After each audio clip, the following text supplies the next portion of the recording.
Una mujer viuda, con el rostro marcado por el dolor y los ojos llenos de lágrimas, sostiene entre sus dedos sus últimas monedas. Con manos temblorosas las deja caer en la ofrenda de la iglesia, un acto de fe nacido tanto del miedo como de la devoción. Desde el púlpito ha escuchado incontables sermones sobre la importancia del diezmo, sobre la supuesta ira de Dios para aquellos que no cumplen con este mandato. Una sensación de culpa la invade junto con el temor de estar desobedeciendo. Pero en lo más profundo de su ser, una pequeña voz susurra dudas. ¿Es esto realmente lo que Dios desea? ¿Acaso Jesús no enseñó que lo más importante es la intención del corazón, la generosidad sincera y no el cumplimiento de cifras exactas? Esta noche, esa mujer regresará a casa con las manos vacías y el estómago vacío. Sin embargo, ha cumplido con lo que le enseñaron, o al menos eso cree. Pero esto es justo, es realmente lo que la Biblia enseña. Si alguna vez te has sentido confundido, presionado o incluso manipulado respecto al diezmo, este video es para ti. Hoy vamos a revelar 3 verdades bíblicas que, en muchas iglesias, rara vez se enseñan. Son principios que podrían transformar radicalmente tu manera de entender las finanzas y tu relación con Dios. Y presta mucha atención, porque el tercer punto te dejará sin palabras. Descubrirás una realidad que muchos líderes religiosos prefieren mantener en las sombras. No te lo pierdas.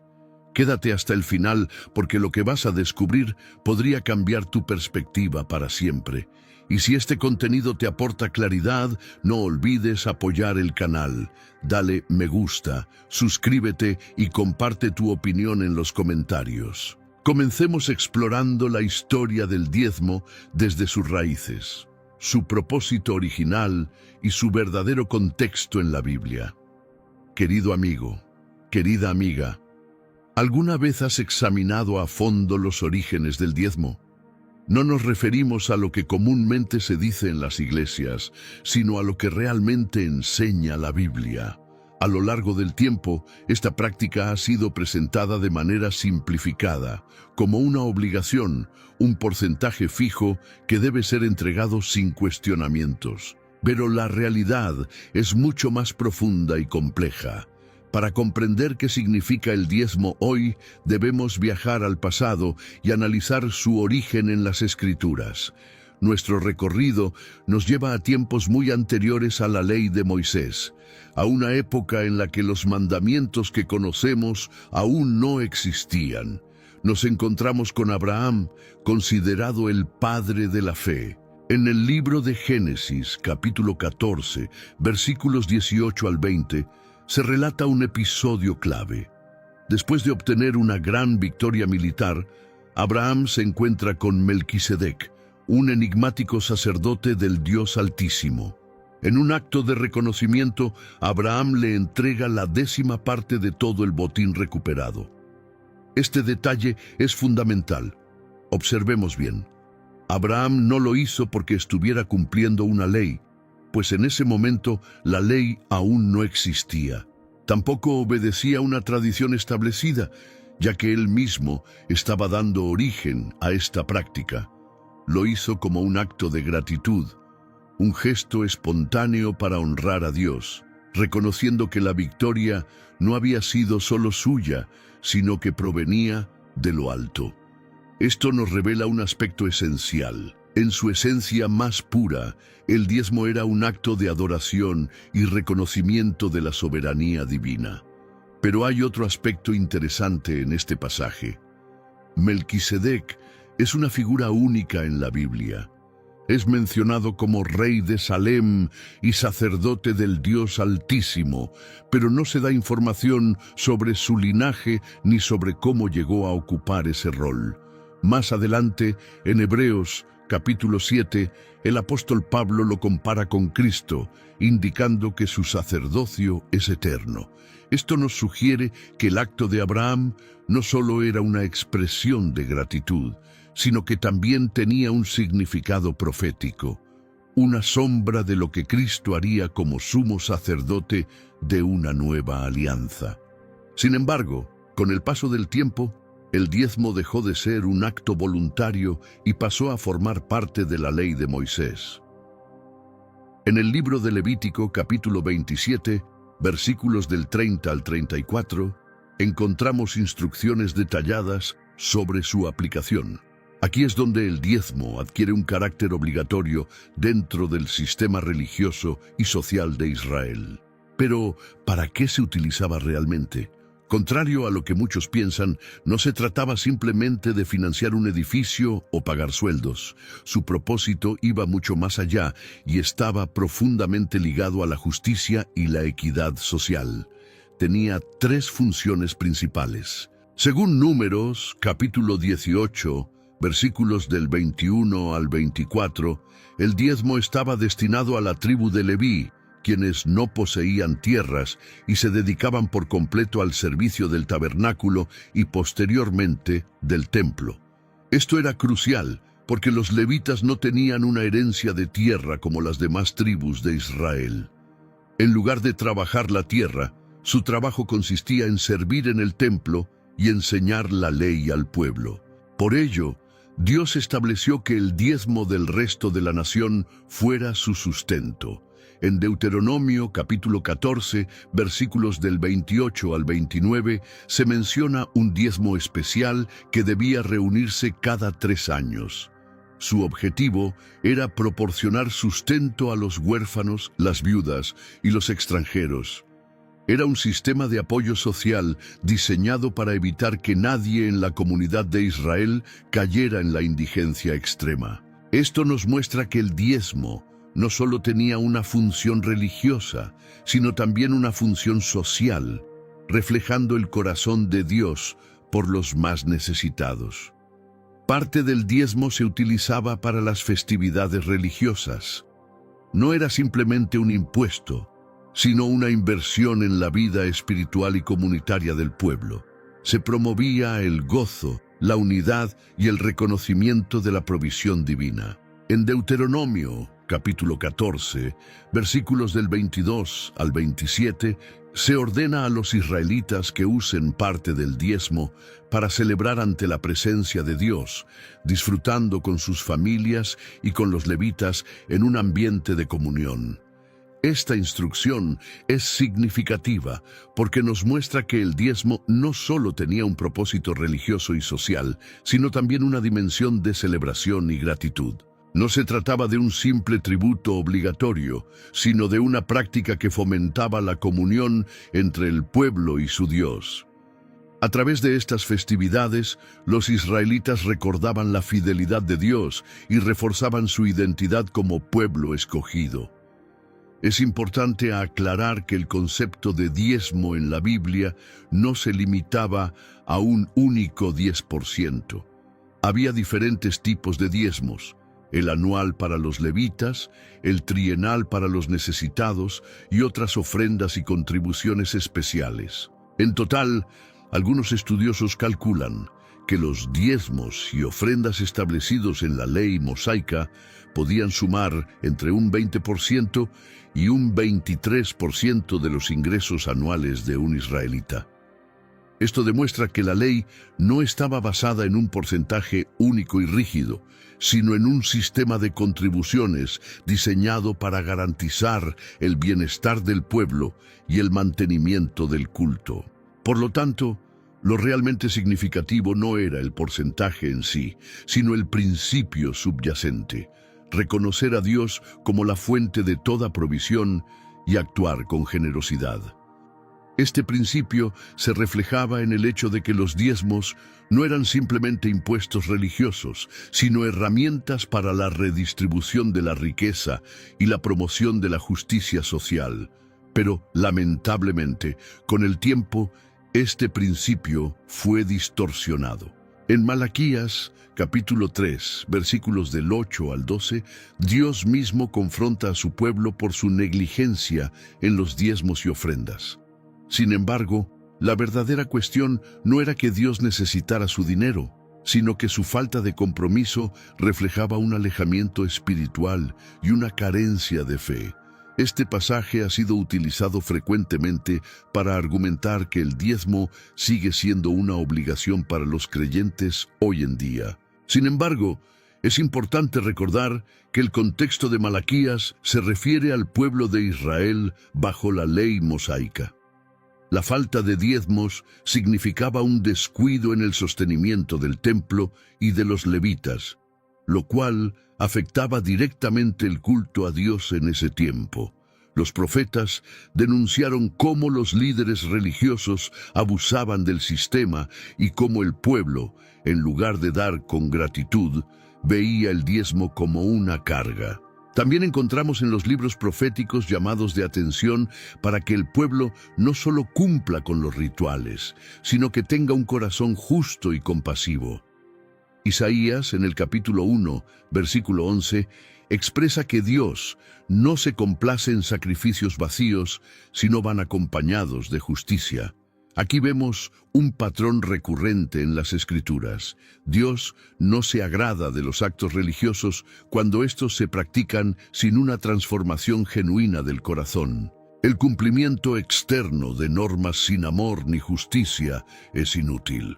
Esta enseñanza es fundamental para comprender la diferencia entre el diezmo bajo la ley y el llamado a la generosidad en el Nuevo Testamento. En el Nuevo Testamento, el enfoque cambia.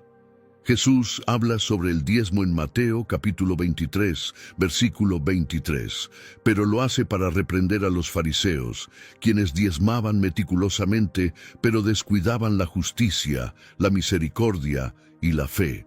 La enseñanza de Cristo se centra en la actitud del corazón. Dar no debe ser por obligación, sino por amor y generosidad. Es relevante notar que Jesús menciona el diezmo en el contexto de la ley mosaica, la cual seguía vigente en su tiempo. Sin embargo, en sus enseñanzas enfatiza una transformación interna por encima del cumplimiento de normas externas. Su mensaje es claro. El problema no está en el diezmo en sí, sino en la manera en que se practica y en la actitud con la que se da. En la iglesia primitiva no vemos una instrucción explícita de que los cristianos deben diezmar. En cambio, se nos llama a dar con alegría y según nuestras posibilidades, como nos recuerda 2 Corintios, capítulo 9, versículo 7. Cada uno debe dar según lo que haya decidido en su corazón, no de mala gana ni por obligación, porque Dios ama al que da con alegría. Este versículo es clave para entender la enseñanza cristiana sobre la ofrenda. Mientras que el diezmo en la ley de Moisés era una obligación, la generosidad en el Nuevo Testamento es una decisión voluntaria.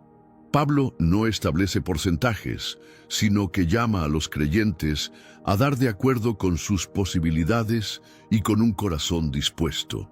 El principio que rige la generosidad en el cristianismo es la gracia, no la imposición. No hay mal en establecer un porcentaje personal como referencia para la ofrenda, pero el énfasis del Nuevo Testamento está en la libertad de dar según lo que Dios ha puesto en el corazón de cada persona. Esto no significa que dar sea menos importante. Al contrario, la generosidad es un reflejo de nuestra fe y de nuestra gratitud hacia Dios. Lo que cambia es la motivación. No se da por obligación, sino por amor. El Nuevo Testamento nos enseña que la verdadera generosidad no está en un número, sino en la disposición de compartir con los demás.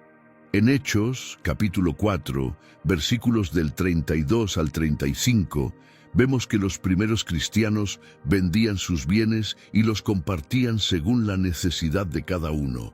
No se menciona un porcentaje fijo, sino una actitud de amor y desprendimiento. A lo largo de las epístolas, los apóstoles animan a los creyentes a ser generosos, pero siempre con libertad.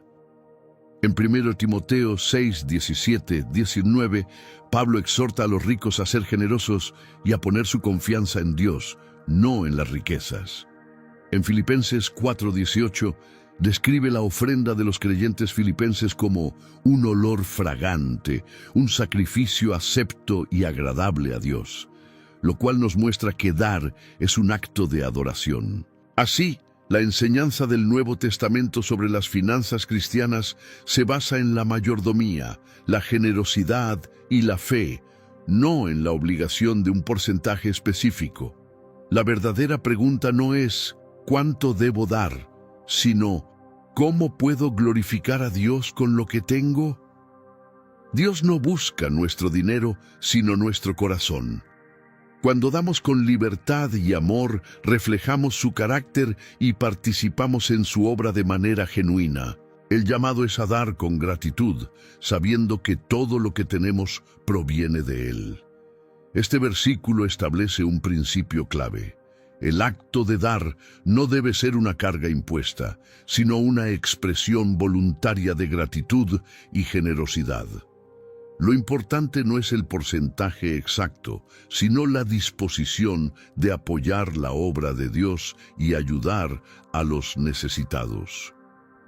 En la comunidad cristiana de los primeros siglos, vemos que la generosidad no estaba limitada a una décima parte de los ingresos. En Hechos, capítulo 2, versículos del 44 al 45, se nos dice que los creyentes vendían sus bienes y los compartían según la necesidad de cada uno.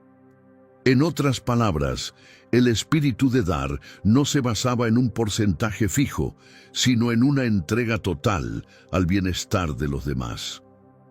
El diezmo es más que una simple norma.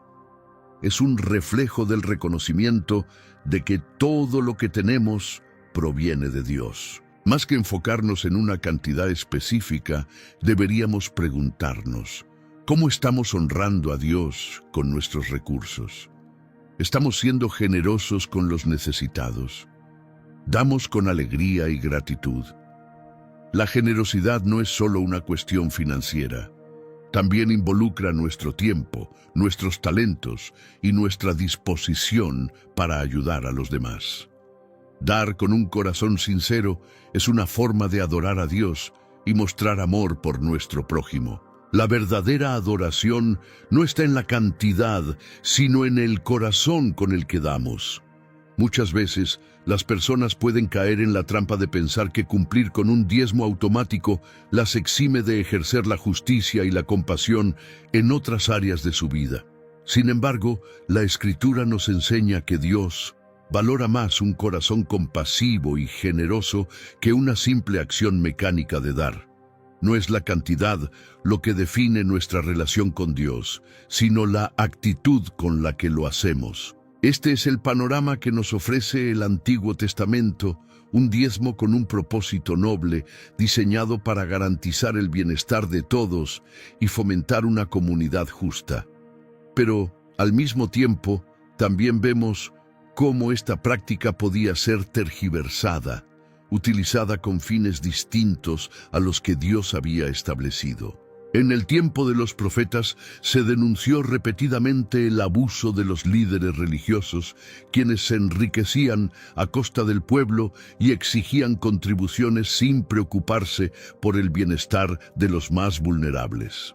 En Isaías, capítulo 1, versículo 11, Dios declara que no se complace en sacrificios vacíos, sino que desea que su pueblo practique la justicia y la rectitud.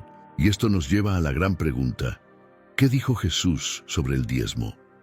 ¿Lo reafirmó como un mandato obligatorio o presentó una visión distinta? Lo que vas a descubrir a continuación te sorprenderá. Te invito a seguir viendo este video, porque ahora entraremos en la enseñanza de Jesús y revelaremos un secreto que muchos prefieren no mencionar. Imagina esta escena. Un grupo de religiosos se enorgullece de su meticulosa observancia de la ley. Se aseguran de diezmar cada mínima porción de sus cosechas, incluyendo las hierbas más insignificantes. Creen estar cumpliendo con todo lo que Dios exige, pero su corazón está lejos de los principios fundamentales de la fe.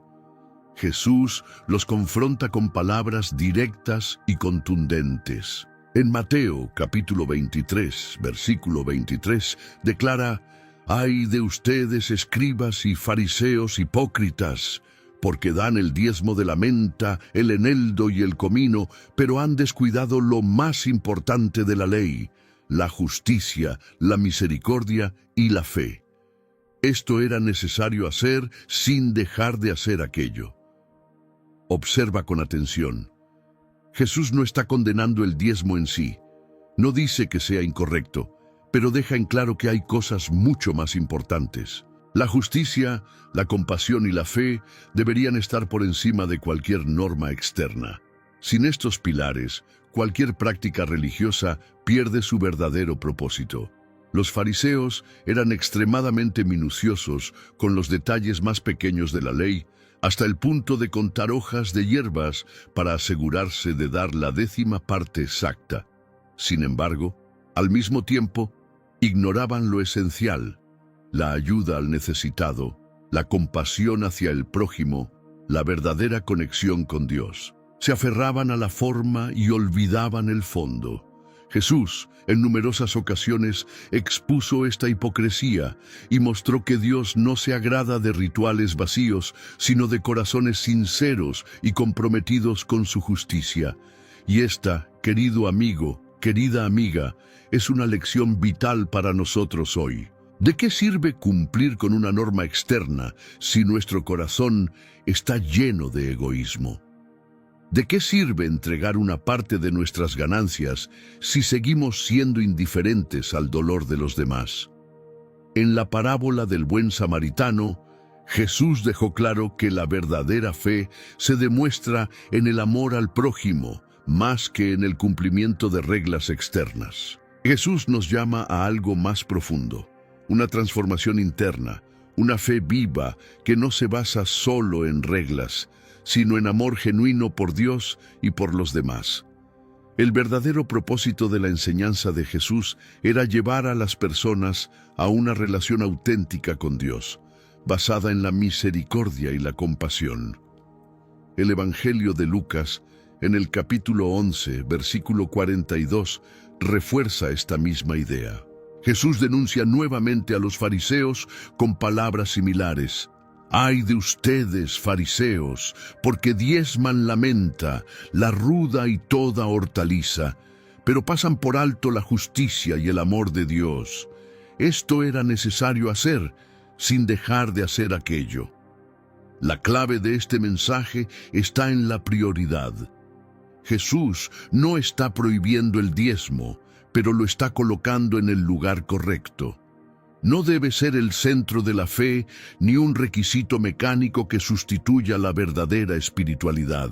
Lo importante no es solo cumplir con una norma externa, sino vivir con un corazón lleno de amor, justicia y generosidad. En el reino de Dios, la generosidad no se mide en números, sino en el impacto que tiene en la vida de los demás. Pero esto no termina aquí. Hay un mensaje aún más poderoso en las enseñanzas de Jesús.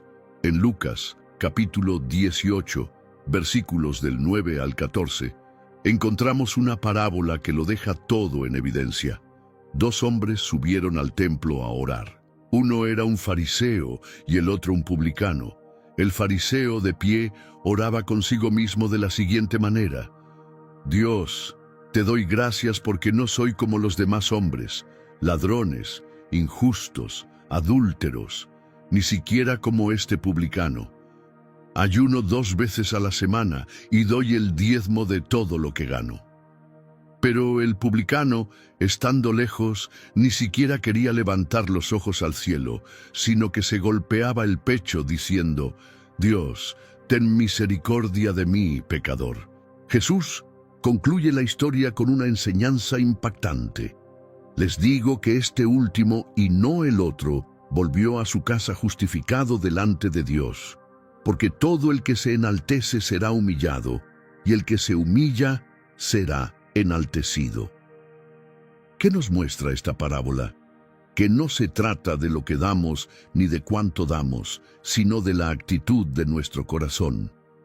El fariseo creía que su justicia dependía de sus acciones externas, incluido el diezmo. Sin embargo, Dios vio el corazón del publicano, un corazón arrepentido y humilde. Esta es la clave.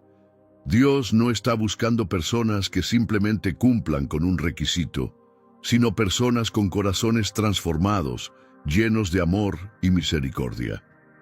Dos hombres van al templo a orar. Uno de ellos es fariseo y el otro es un publicano, un recaudador de impuestos despreciado por la sociedad. El fariseo, con orgullo, se jacta delante de Dios.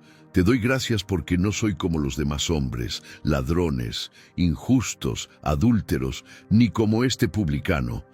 Ayuno 2 veces a la semana y doy el diezmo de todo lo que gano. El publicano, en cambio, no se atreve ni a levantar la vista.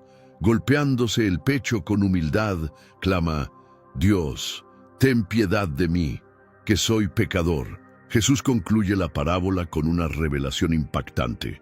El publicano, no el fariseo, es quien regresa a su casa justificado. En Lucas capítulo 18, versículo 14 dice: porque todo el que se enaltece será humillado, y el que se humilla será enaltecido. Este relato es crucial porque nos muestra que no es la apariencia de religiosidad lo que cuenta, sino la actitud del corazón.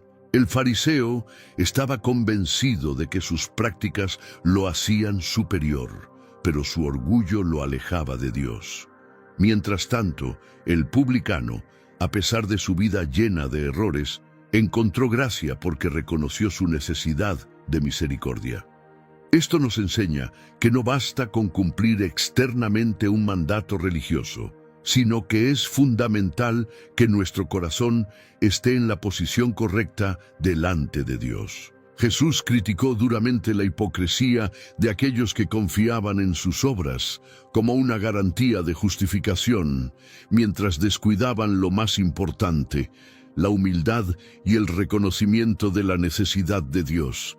Y luego tenemos otro ejemplo que nos deja sin palabras: la historia de la viuda pobre, relatada en Marcos capítulo 12, versículos del 41 al 44, y en Lucas capítulo 21, versículos del 1 al 4. Este episodio revela la verdadera esencia de la generosidad. Jesús está en el templo, observando a las personas que depositan sus ofrendas. Ve a los ricos echando grandes sumas, asegurándose de que todos los vean. Pero entonces aparece una mujer humilde, una viuda, que apenas tiene 2 pequeñas monedas. Sin embargo, lo entrega todo. Conmovido, Jesús declara: de cierto os digo que esta viuda pobre echó más que todos los que han echado en el arca. ¿Por qué? Porque su entrega no fue desde la abundancia, sino desde la fe y el sacrificio. Mientras que otros daban lo que les sobraba, ella dio todo lo que tenía. Esto nos deja una enseñanza profunda. La generosidad verdadera no se mide en cantidades, sino en la disposición del corazón. No se trata de un porcentaje, sino de una entrega sincera a Dios, confiando en que Él es quien provee. Es un recordatorio de que lo que realmente importa en la economía del reino de Dios no es cuánto se da, sino cómo se da. Jesús nos llama a una nueva perspectiva. En Mateo, capítulo 6, versículos del 19 al 21, y en el versículo 24, nos advierte sobre el peligro de enfocarnos demasiado en las riquezas materiales. No acumuléis tesoros en la tierra, donde la polilla y el óxido los destruyen, y donde los ladrones minan y roban. Más bien, acumulad tesoros en el cielo. Y luego, en el versículo 24, declara con firmeza: ninguno puede servir a 2 señores, porque aborrecerá al uno y amará al otro, o estimará al uno y menospreciará al otro. No podéis servir a Dios y a las riquezas. Esta advertencia es crucial porque nos muestra que la relación con las posesiones materiales puede convertirse en un obstáculo para nuestra relación con Dios.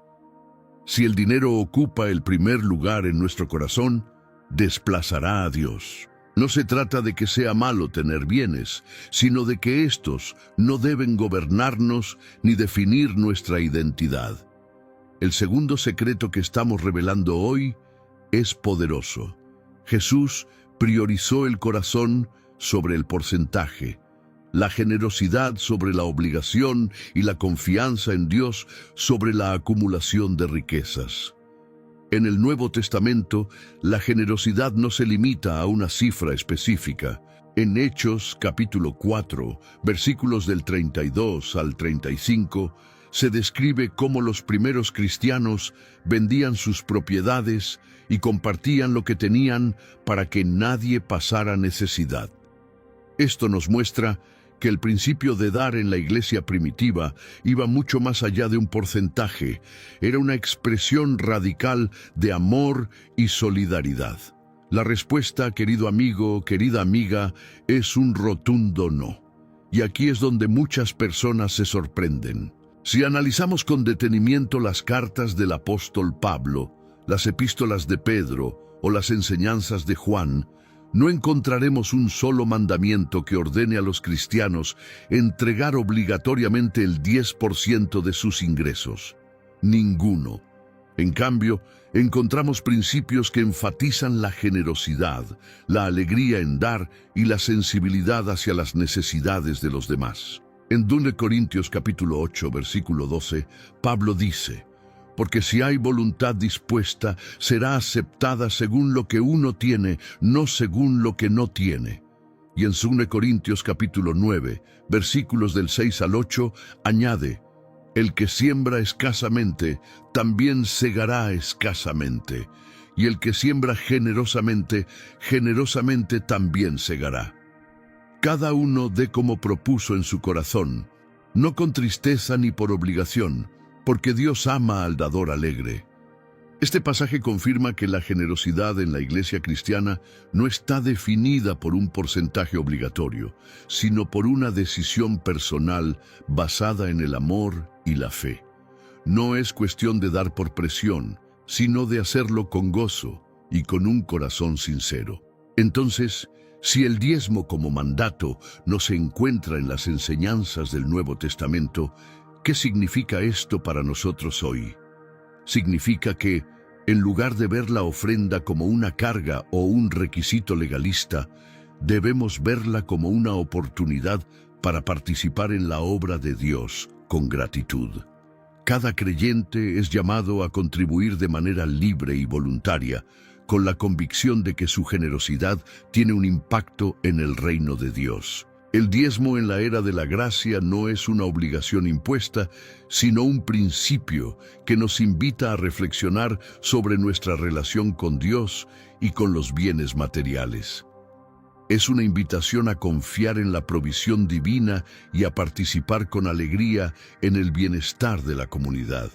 Lo importante no es cumplir con una norma establecida, sino vivir con un espíritu generoso, sabiendo que Dios es quien provee y que lo más valioso no es lo que acumulamos, sino lo que compartimos. Si bien en el Antiguo Testamento el diezmo tenía una función específica dentro de la sociedad de Israel, en el Nuevo Testamento la invitación es a vivir con un corazón desprendido, confiando en que Dios suple todas nuestras necesidades y que somos llamados a ser canales de bendición para los demás.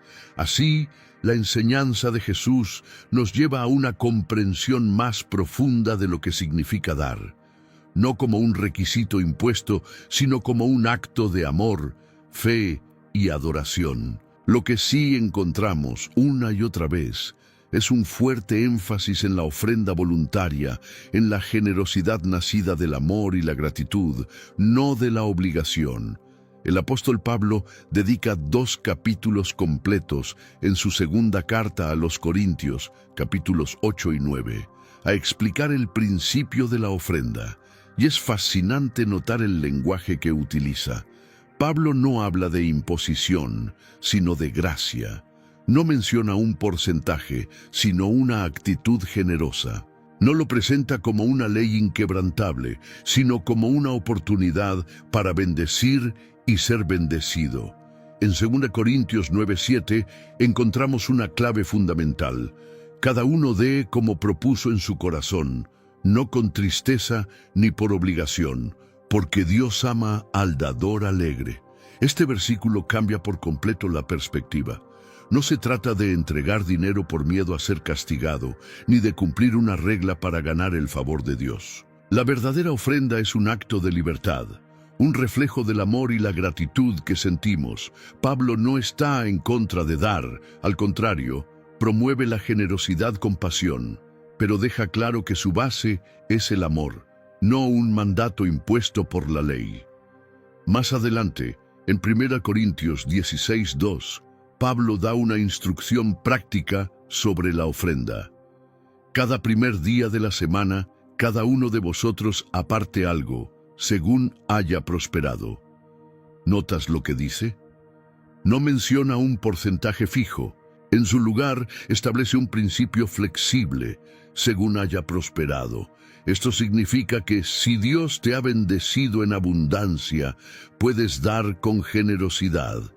Pero si estás atravesando dificultades, no debes sentirte culpable por no llegar a un porcentaje determinado.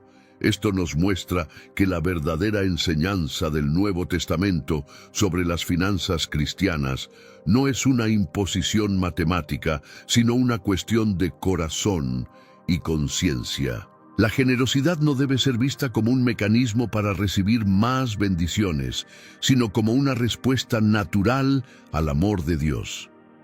La ofrenda como un acto de adoración. El apóstol Pablo, en Filipenses 4:18, describe la generosidad de los cristianos filipenses con una imagen hermosa. Vuestra ofrenda es como un olor fragante, un sacrificio acepto, agradable a Dios. Mira lo profundo de esta comparación. La verdadera generosidad no es una carga, no es un impuesto obligatorio que pesa sobre los hombros de los creyentes. Es un aroma agradable que sube al cielo, una expresión de amor y adoración a Dios. Así como en el Antiguo Testamento los sacrificios eran una ofrenda de olor grato al Señor, en el Nuevo Testamento la ofrenda se convierte en una expresión espiritual de gratitud y amor. Y aquí hay algo crucial que debemos entender. La generosidad cristiana no se limita al dinero. Dar no significa solo entregar una parte de nuestros ingresos. También se trata de compartir nuestro tiempo, nuestros talentos, nuestro servicio, nuestra compasión por los demás. El verdadero espíritu de la ofrenda es una vida de entrega total, no solo un porcentaje de nuestras finanzas. Por eso, la Biblia advierte con fuerza sobre el peligro de la avaricia. 1 Timoteo 6:10 dice: porque raíz de todos los males es el amor al dinero. Pero atención, esto no significa que el dinero en sí sea malo. Lo que la Escritura nos enseña es que el apego excesivo al dinero puede desviar el corazón del propósito de Dios. La acumulación de riquezas sin propósito genera egoísmo, mientras que la generosidad nos conecta con los valores del reino de Dios. El problema de la teología de la prosperidad. Aquí es donde debemos hacer una distinción importante. En tiempos modernos ha surgido una enseñanza distorsionada que afirma que si damos dinero a la iglesia, Dios nos bendecirá con más riquezas. Esta falsa doctrina, conocida como la teología de la prosperidad, ha engañado a muchas personas con la idea de que la fe es una transacción financiera con Dios.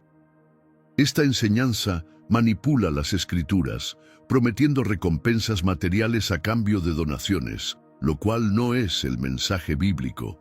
Jesús nunca dijo que dar dinero garantizaba recibir más dinero a cambio. De hecho, en muchas ocasiones advirtió sobre los peligros de aferrarse a las riquezas. En Mateo 19, 23, 24, dijo: de cierto os digo que difícilmente entrará un rico en el reino de los cielos. Otra vez os digo que es más fácil pasar un camello por el ojo de una aguja que entrar un rico en el reino de Dios. Esto no significa que ser rico sea un pecado, sino que la riqueza puede convertirse en un obstáculo cuando se convierte en el centro de nuestra vida. La fe cristiana no se trata de buscar bendiciones materiales, sino de buscar primero el reino de Dios y su justicia, como Jesús enseñó en Mateo 6:33. La generosidad que Jesús promueve es una entrega sincera, no un negocio con Dios. No damos esperando recibir algo a cambio, sino porque hemos recibido el amor de Dios y queremos reflejarlo en el mundo. El Nuevo Testamento está lleno de ejemplos de creyentes que daban de manera sacrificial, no para enriquecerse, sino para ayudar a los demás. En Hechos 2:44-45 se nos dice que los primeros cristianos compartían todo lo que tenían para que nadie pasara necesidad. Esto demuestra que el verdadero espíritu de dar no es la acumulación de bienes, sino la solidaridad y el amor por el prójimo. Pablo también advierte contra aquellos que usan la piedad como un medio para obtener ganancias. En 1 Timoteo 6:5 dice que hay quienes ven la religión como fuente de ganancia, pero Pablo deja claro en los versículos siguientes que la verdadera riqueza es la piedad acompañada de contentamiento. El Evangelio de Cristo no es una promesa de riqueza terrenal, sino de vida abundante en el sentido espiritual. La verdadera prosperidad no se mide en bienes materiales, sino en la paz, el gozo y la comunión con Dios. Si entendemos esto, podemos alejarnos de la falsa enseñanza de que debemos dar para recibir más y en su lugar adoptar la actitud bíblica de dar por amor y generosidad. La enseñanza del Nuevo Testamento nos llama a confiar en Dios como nuestro proveedor y a compartir lo que tenemos con aquellos que más lo necesitan. Al final, lo que Dios busca no es nuestro dinero, sino nuestro corazón. No está interesado en cifras, sino en la disposición con la que damos. Lo que hacemos con nuestros recursos refleja lo que realmente valoramos. Entonces, la gran pregunta que debemos hacernos no es ¿cuánto debo dar?, sino ¿cómo puedo usar lo que tengo para glorificar a Dios y bendecir a los demás? Porque en el reino de Dios, la verdadera riqueza no está en lo que acumulamos, sino en lo que compartimos. Pero esto no es lo que enseña la Biblia. Es cierto que Dios puede bendecirnos materialmente, como dice 2 Corintios 9, 10, 11. Sin embargo, esto no es una garantía, y mucho menos debería ser nuestra motivación para dar. La verdadera bendición de Dios no se mide en bienes materiales, sino en paz, gozo y una relación más profunda con Él. Las Escrituras nos enseñan que el propósito de la generosidad no es obtener riquezas, sino reflejar el carácter de Dios y cuidar de los demás. A lo largo de la historia bíblica, vemos cómo Dios ha provisto para su pueblo de diferentes maneras. En algunos casos, permitió que sus hijos prosperaran materialmente, pero en otros, permitió que pasaran por tiempos de escasez para fortalecer su fe y dependencia en Él. Pablo, en Filipenses 4, 12, 13 dice, «Sé vivir humildemente y sé tener abundancia. En todo y por todo estoy enseñado, así para estar saciado como para tener hambre, así para tener abundancia como para padecer necesidad. Todo lo puedo en Cristo que me fortalece». Este pasaje nos recuerda que la verdadera seguridad no está en los bienes materiales, sino en nuestra confianza en Dios. Y aquí viene la revelación que muchas instituciones religiosas prefieren mantener en silencio. El Nuevo Testamento no establece el diezmo como un porcentaje obligatorio para los cristianos. En cambio, nos llama a vivir una vida de generosidad basada en la gracia, no en la ley. La ofrenda cristiana es libre, voluntaria y nace del corazón, no de la presión externa. Esto no significa que dar sea opcional o irrelevante, sino que debe ser una decisión consciente y guiada por el Espíritu Santo. Este es un llamado a la libertad, no a la esclavitud de reglas impuestas, sino a la responsabilidad de administrar nuestros recursos con sabiduría, ayudando a quienes lo necesitan y contribuyendo a la obra de Dios por amor, no por obligación. La libertad en Cristo no nos exime de ser generosos, sino que nos permite dar con un propósito genuino, sin manipulaciones ni presiones externas. Hemos recorrido un largo camino juntos, desde los orígenes del diezmo en el Antiguo Testamento, pasando por la enseñanza de Jesús y llegando hasta la perspectiva de los apóstoles en la era de la gracia. Ahora es momento de desmitificar, de romper cadenas de imposición religiosa y abrazar la verdadera esencia de la ofrenda cristiana. Quiero ser claro, el diezmo, entendido como un 10% obligatorio, no es un mandamiento para los cristianos del Nuevo Testamento. Si alguien te dice lo contrario, te está imponiendo una carga que ni Jesús ni los apóstoles establecieron. La enseñanza del Nuevo Testamento sobre las finanzas cristianas está basada en la generosidad voluntaria, no en una regla fija. Pero cuidado, esto no significa que la ofrenda sea irrelevante. Al contrario, dar es una parte fundamental de nuestra relación con Dios, pero debe ser una ofrenda nacida del amor, no del miedo. La generosidad es una respuesta natural a la gracia de Dios en nuestras vidas, no un mecanismo de obligación. Lamentablemente, a lo largo de los siglos, el diezmo ha sido malinterpretado. Algunas personas lo han usado como una herramienta de manipulación para infundir temor o para prometer riquezas a cambio de donaciones. Otros lo han convertido en una regla legalista que nos aleja del mensaje de gracia. Pero la Biblia nos habla de otra cosa, nos habla de mayordomía, de administrar con sabiduría lo que Dios nos da.